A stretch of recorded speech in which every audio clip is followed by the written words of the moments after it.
I wanted to make a video on running an ultra, a 100-mile race with little to no training. There are videos out there on YouTube. I mean, this is November 2022. When I was getting ready, or not getting ready, getting ready to not get ready, there were a few videos. There were some people that had done it with non-traditional training, but there wasn't much on like, hey, what if you just get off the couch and do this? How's that gonna go? There's one guy that ran a race in Colorado that seemed like he was somewhat along those lines, but I guess my experience is a little bit different. So today is Wednesday. No, today's Thursday. Today's Thursday. Saturday and Sunday, so 4 days ago, was the Screaming Monkey 100 in northwestern Louisiana.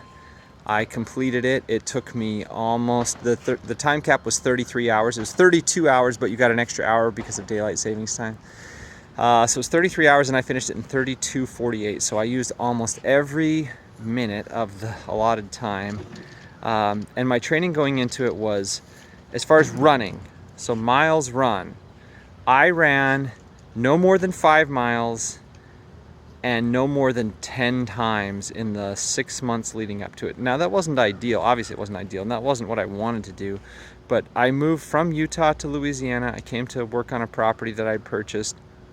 I thought, oh, I'll get out and run, but with kids and heat, it was just really hard. And I know I'm making excuses, but you know, hey, look, I went out and I did the race, so I guess I've got some room to make excuses. So I didn't get in the mileage I wanted to. I thought I'll get out, because in Utah I had a double stroller that I could put 2 small children in, and I could run, and it was hilly, and I felt like I got good cardio, I got good impact from going up and down the hills. So it was conditioning joints and, you know, whatever. In Louisiana, there was a trail run close to my house, and I did it again half a dozen times, maybe a little bit more. So what did I do? I did CrossFit, or a CrossFit-like gym that I went to 3 times a week, and I worked in the sun. Like, I spent a lot of time just digging and building in the hot sun and sweating my guts out. So that was my training, was 3 times a week. And you know, like, obviously when I went to the gym, like I put in intensity, and I have good cardio sort of naturally. I have good cardio genes, and what little training, or whatever training I did do, I think it definitely helped with that. It build that cardio. So I had the cardio, but man, I did not have the joint, muscle, ligament, whatever toughness when it came time to race. So the race, you know, to give the very brief recap, like I said, it took 32:48. I think I started out, you know, everyone starts out going about the same pace, a little bit of walk, a little bit of run, and then I transitioned pretty quickly into run 15, walk 10. The course was a loop. It was 6.5, 15.5 mile loops, and I think for the first couple of loops, I kind of maintained that more or less. Run 15, walk 10, run 15, walk 10. But I started to cramp my abductors, my groin started to cramp really early. So in the end, I felt like, so this is kind of a combo. What did I train? How did I train? How did it go? The cramping was very bad. That slowed me down a ton. So very quickly I was off of the, you know, after a couple laps, I was off the run 15, walk 10, and I was on to the just do whatever you can. Walk when you can't run, and if it's very flat and very, you know, easy, try to run, which transitioned into just walk at all. Walk really slow. Shoes, I had plenty of changes of shoes, but I only ended up using 2 pairs of shoes, and I would have stuck with the same shoes, but the soles were peeling off of them. They were Ultras, so I had 3 pairs of Ultra Lone Peaks, and I had a couple other different things, but I just used 2 of the Lone Peaks. Like I said, the first pair Lone Peaks Ultras in general. I like them. Like, I have wide feet. I have a 6th toe, not an actual 6th toe, but that side of my foot by the pinky pokes out.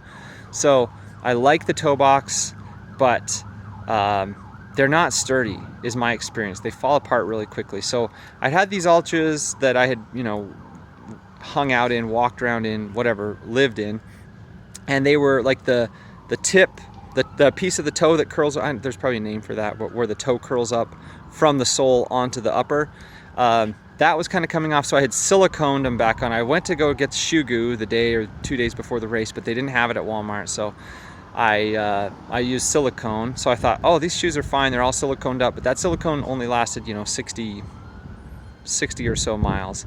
And then I transitioned to another pair of shoes, 2 pairs of socks. I did have one pretty bad blister, but my feet weren't, I mean, they were very sore, but they weren't killing me. Only one blister. I wore toe socks. I'm a big fan of the toe socks, and I also applied a little bit of diaper rash cream onto my feet before I started running and when I changed my socks. So feet weren't a terrible, they weren't bad. They were okay. I feel like going around barefoot toughens up your feet a little bit. There are other things you can do besides, obviously running is the best. Putting in the miles and doing a little pounding, that's the best. But beyond that, you can go barefoot. You can do a lot of if you find yourself standing around, like stand on one foot, work on the stabilization, work on the balance, all those things. I didn't do enough of that.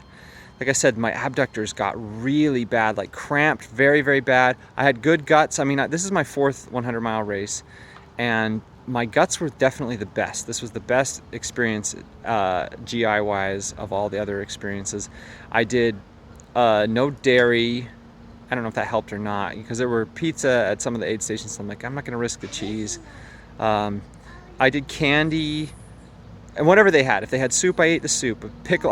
Once I started cramping, I was at every aid station. I was drinking lots of pickle juice and eating lots of pickles. I was trying to be real consistent with salt tablets. So diet was fine, guts were fine. That wasn't a problem. It's been a real problem in the past. I've just thrown up and thrown up and thrown up. I probably threw up 50 times in the last race that I did. So that was better. But yeah, and my aid stations, my stops they could have been a little bit more efficient, but they weren't crazy. I never sat down and slept. But even just that moment of like being idle or whatever, just having things seize up or freeze up was real tough. That was one of the worst. I actually had a pacer for about 22 miles of the race, and with my pacer in the night on one of the night runs, I didn't even sit down. I just stood up at an aid station, ate some food. We were there no more than 3 or 4 minutes. And then on our way out, just in that short time, my groin had just really, really gotten bad. And I had to just take tiny little baby steps for a long time. And I kept having to find trees and try to lean on them to stretch my groin and, try to get that going. I did quite a bit of ibuprofen as well. So that helped with the pain, but the pain was there. So yeah, I don't remember my splits. I couldn't tell you, what was my 50-mile time, but I mean, I would guess my 50-mile time was around 14 hours or something, like on pace for much faster than 32 hours. But that last half, my legs just fell apart. So off the couch, I mean, again, I exercise, I go to CrossFit, and I work in the sun, but running, I didn't have 100 miles in the 6 months leading up to the race. I probably had 100 miles in the year leading up to the race, but not in the 6 months. And yeah, I got it done. Like, it was painful. My hips were very sore and my feet were sore. Again, I'm walking around. The 24 hours after the race, like, it was just so hard to move or lift my legs. I was laying down, and I'd have to, if I wanted to transition from my back to my side, it was just this complicated process of how am I going to lift my legs? My groin hurts too bad. But now, a couple days out, like, I'm moving around. I don't have to take ibuprofen anymore. Yeah, my feet are sore. I'm not going to the gym anytime soon, but I can at least lift my leg a couple of inches off the ground. That was very hard. So you can do it. Now, the Screaming Monkey elevation, so if you say, oh, well, how does this compare to hard rock or something else? So yeah, it's not hard rock. Like, I think it has around 6K of vertical, maybe a little bit more, 6,500. Off-road, I'd say it was half single track, maybe slightly more than half single track. A lot of really, really runnable, very flat double track, or they called it like equestrian, but basically just flat, like pastures or whatever. So that was very runnable. The off-road that was more undulating was single track. It was rooty, and there were a lot of trip hazards, but it wasn't crazy. Yeah, I didn't trip. I was worried about that. I thought I was gonna fall a lot, but it wasn't too bad. So yeah, this wasn't, I think, yeah, there's no 24,000. The other 3 races I've done are Wasatch 100, Bear 100, and the Grand Mesa 100. I think Wasatch is like something like 26,000, Bear's 23 or 24,000. I think the Grand Mesa was like 14 to 17,000. So they're all at least double the elevation gain and the up and down of this. So that probably helped. I think had I been doing something that had a lot more up and down, that the beating on the joints and all that would have come into play. But yeah, that's how it went. So you can do it. You can do it. I did it. I think I'm probably tougher than average, but I'm no David Goggins. Like I'm a regular person, just maybe on the tough side of the scale. So if you're on the tough side of the scale, you can do it. You can run the 100 miles. I would not recommend it. I would put in some mileage because I think you'll have a better race day experience and a better recovery experience. But that was my experience. Very few miles, got it done.